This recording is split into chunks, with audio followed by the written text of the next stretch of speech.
Всем доброго времени, с вами снова Георгий, информационно-развлекательный оружейный канал Военная Лавка. В этом выпуске мы продолжаем знакомление с военными артефактами вот уже вековой давности. И конкретно в этом видеообзоре, уважаемой аудитории, будут представлены германские ручные гранаты времен Первой мировой войны. Но не все гранаты, о других мы поговорим в следующих выпусках, а только самая маленькая из них, чем и примечательная.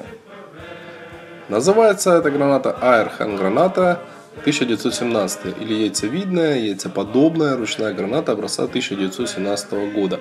По западному обозначению MLE 1917 или модель 1917 года. Что интересно, на повсеместных фото в сети она совершенно не кажется такой крохотной, и реальный размер осознаешь, когда держишь ее в руках. Я был очень сильно удивлен, когда впервые получил подобную.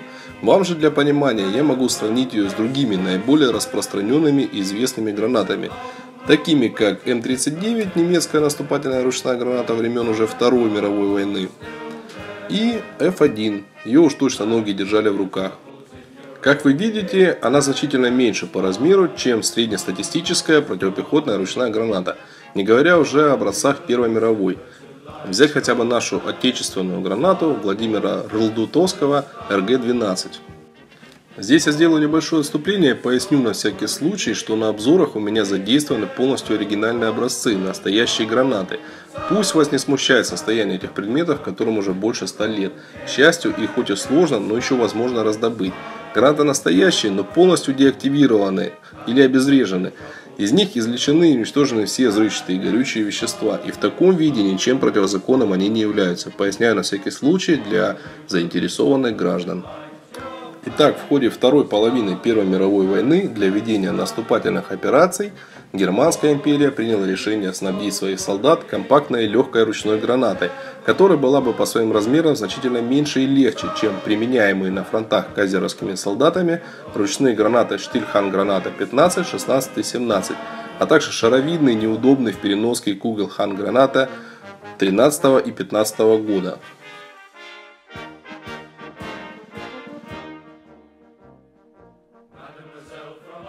Разработка новой ручной гранаты началась в конце 1916 года, и в 1917 году она уже поступила в войска. Первый или ранний вариант весил 297 граммов и имел абсолютно гладкий корпус длиной 67 мм, был выполнен из чугуна и покрывался краской черного цвета. Это было совершенно необдуманным техническим решением, так как гладкий корпус выскальзывал из потных или грязных рук, создавая тем самым опасность. Поэтому чуть позже был разработан новый тип гранаты с небольшой полоской с рифлением чуть ниже центра внешней стороны гранаты, вследствие чего был немного увеличен вес, около 310 грамм. Модификация получила обозначение Airhand граната 1917 NA. Существовал также вариант с более ярко выраженным сегментированным кольцом, строго по центру корпуса, но он встречается значительно реже. Поставлялись эти гранаты отдельно от запалов с ввинченными в корпус транспортировочными заглушками, что предотвращало попадение влаги внутрь корпуса. Вместе с новой гранатой был разработан новый терочный дистанционный запал образца 1917 года с 5-секундным замедлением. Он, в отличие от предшественников, снабжался предохранительным колпачком, который перед броском необходимо было выкрутить. Затем, потянув за шарик, скрепленный с короткой веревочкой, выдернуть чеку и бросить гранату в цель. Но яйцо, как по-простому называют эту гранату, также можно было применять и с запалами от кугелей, а именно с запалом ударного действия образца 16 года с замедлением на 5 секунд, с терочным запалом образца 1915 года из цинкового сплава с замедлением на 5 секунд, копией того же самого запала, но с замедлением уже на 8 секунд. Внешне эти два запала различались разве что клеймами с указанным временем замедления, но клейма от прошествия времени не всегда сохраняются.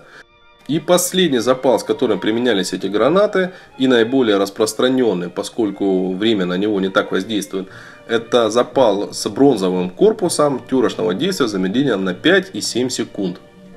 Существовало также две разновидности учебных гранат, которые отличались от боевых характерным красным цветом корпуса.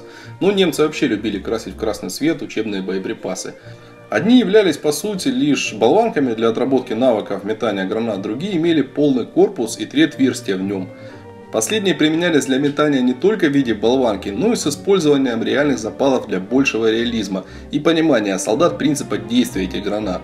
Отверстия же служили для того, чтобы избыточным давлением после срабатывания запала не деформировался корпус, и его можно было использовать многократно. Айрхан-граната 17 вроде как были очень популярны среди штурмовиков и пехотинцев, да и вообще их компактность и неплохие качества заслужили уважение у солдат. Начинялись они, кстати, составом на черном порохе с нитратом алюминия и бария, ну вроде бы. При определенном навыке эту гранату можно было забросить на расстояние до 50 метров и более, при этом радиус поражения гранаты был достаточно ограничен, ну что неудивительно. Могла ли такая граната нанести существенный урон, сказать трудно, однако посеять панику в рядах противника в условиях траншейной войны и заставить отступить от занимаемых позиций вполне. Несмотря на то, что граната была слабее, брать с собой таких гранат можно было больше и метать их можно было дальше. Вот отличительное преимущество яйца. Вероятно, неспроста англичане решили сделать свой аналог и выпустили схожую по размерам гранату под обозначением номер 34 МК-3.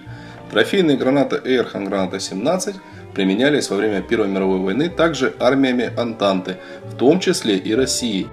Найти такие гранаты можно на территории Украины и Белоруссии. Случаев обнаружения Айрхан-гранаты на территории России, к сожалению, мне неизвестны. Но если кто-либо из поисковиков находил подобные на территории РФ, отпишитесь в комментариях, и о географии, а также периоду их использования станет ясно несколько больше. Надеюсь, что обзор вам понравился и он был информативен. Не забывайте поддерживать канал лайками, пишите пожелания в комментариях и подписывайтесь на канал. А также рекомендую посетить нашу группу ВКонтакте, ссылка будет в описании. Всем желаю всего доброго, до новых скорейших встреч!